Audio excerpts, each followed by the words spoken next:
তো শিখিয়ে দিতে হবে বলতো। আচ্ছা, ছেলেটা কে? আমি কি করে জানবো? কত না কত ছেলে রাস্তায় ঘুরে বেড়ায়, কে না কে আসছে আমাকে সাহায্য করতে, আমি কি করে বুঝবো? বাবার কি আসতে আমি নিয়ে রেখেছি নাকি? ছেলেটা কে রে? ছেলেটি হিতুর ছেলে, খবর আছে।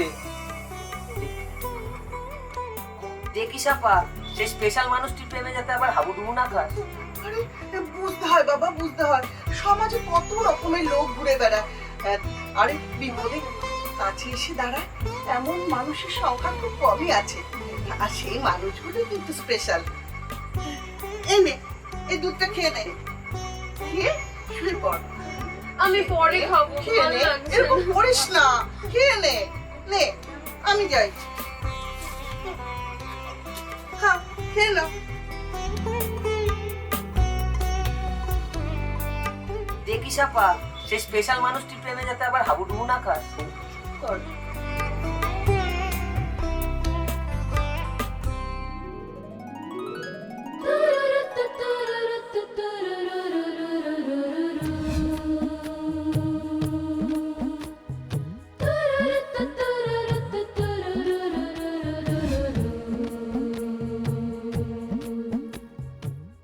এর কবিতাটা কত মধুর।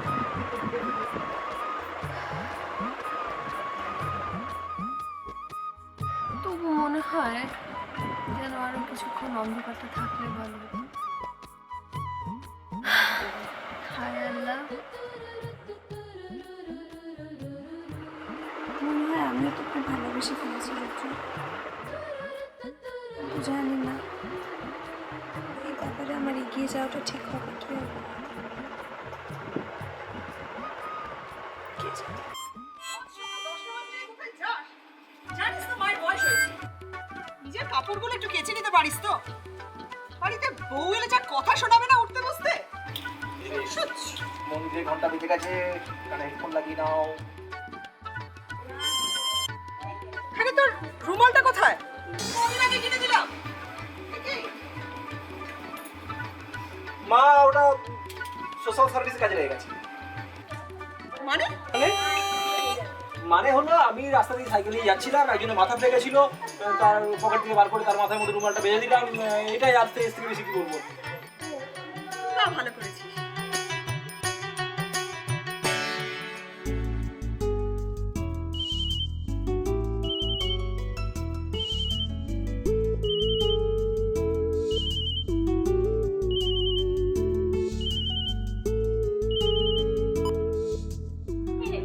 এত রাতে ফোন করছিস কেন? আরে ঘুম আসছিল না। জানিস না তো, আমার না মনে হচ্ছে যে আজকে আমি রুদ্রর সাথে যেটা করলাম সেটা একদমই ঠিক করলাম না। তোর কি মনে হয়? তাই বুঝি ঘুম আসছে না? তার মানে তোর কোনো বড় রোগ হয়েছে। কি রোগ? এ রোগ যার লাগে সারাতে খুব কষ্ট হয়। প্রেম রোগ বোকা, প্রেম রোগ। খিরে রুদ্রকে পাঠিয়ে দেবো নাকি? মাথায় হাত বুলিয়ে ঘুম পাড়িয়ে দেবে।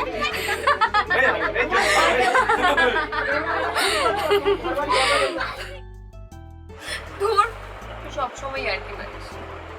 ভালো লাগে না রে। আজকে জানিস তো, যখন সবাই মিলে ওকে মারছিল না, তখন এত খারাপ লাগছিল যে আমি তোকে কি বলবো। ঠিক হয়েছে, আর তোর পেছনে ঘুরঘুর করবে না। না রে, আমি যতক্ষণ না ওর কাছে ক্ষমা চাইতে পারছি, ততক্ষণ কিছুতেই আমি নিজেকে ক্ষমা করতে পারছি না। নিজেকে খুব অপরাধী অপরাধী মনে হচ্ছে, জানিস তো।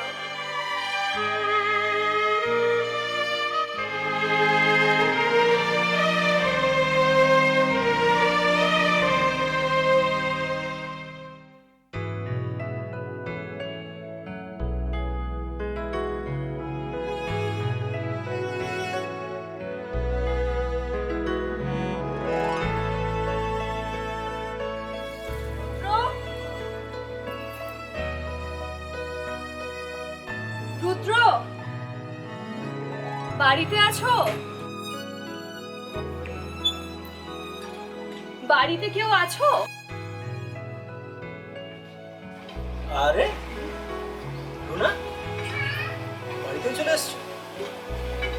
কি আমাকে অপমান করার জন্য? সরি রুদ্র, আমার প্লিজ ক্ষমা করে দাও। আমি সিরিয়াস, সত্যি বুঝতে পারিনি যে একটা ঘটনার জন্য এত বড় একটা সিন ক্রিয়েট হয়ে যাবে। আমার ক্ষমা করে দাও। কে এসেছে? মা,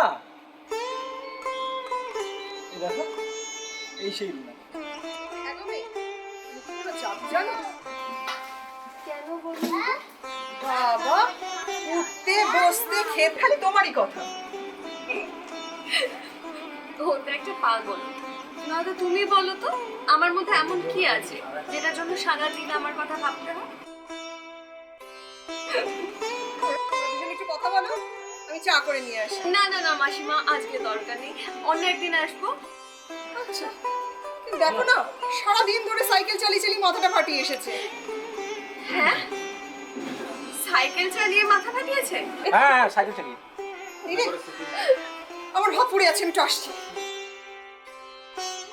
বসো।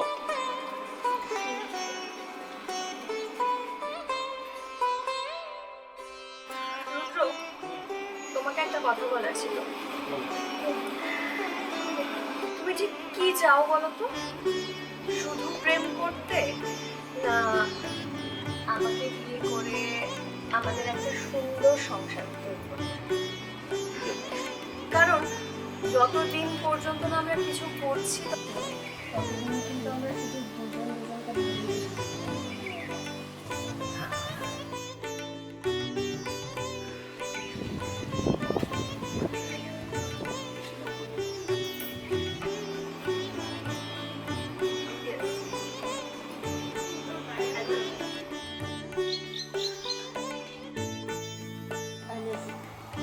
I really love you.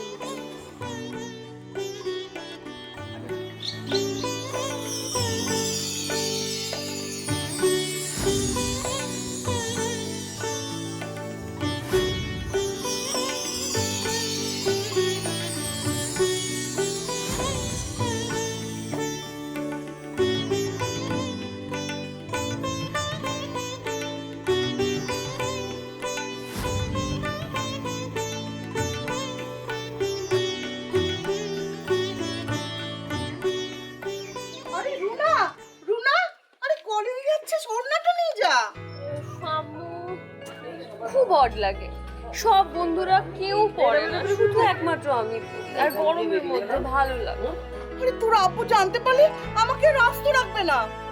আমার মিষ্টি আমি জানি তুমি এই ব্যাপারটা ঠিক সামলে নেবে।